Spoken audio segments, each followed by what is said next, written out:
Content ক্রিয়েটরদের জন্য দুঃসংবাদ। হ্যাঁ, 36 ঘন্টার মধ্যে আপনাদের ভিডিও ডিলিট হয়ে যাবে।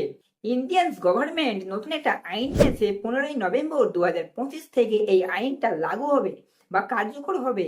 এই আইন অমান্য করে ভিডিও বানালে আপনাদের ভিডিও 36 ঘন্টার মধ্যে ডিলিট হয়ে যাবে।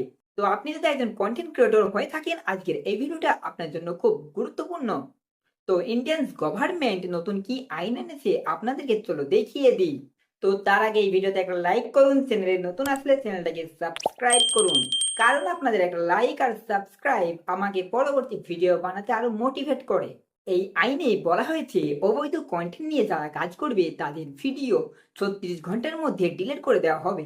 তো এই আইনে অবৈধ কন্টেন্ট বা ইলিগাল কন্টেন্ট হিসেবে যেগুলোকে ধরা হয়েছে সেগুলি হলো হেড স্পেস, ঘৃণাসূচক বক্তব্য, 2 ফেক নিউজ, ভুয়া তথ্য বা ভুল খবর। তো যারা ভুয়া খবর বা ভুল তথ্য নিয়ে ভিডিও বানাও তারা কিন্তু সাবধান হয়ে যাও, এখন থেকে এইসব কন্টেন্ট আর ইউটিউব, ফেসবুক, যে কোনো সোশ্যাল মিডিয়াতে আর চলবে না।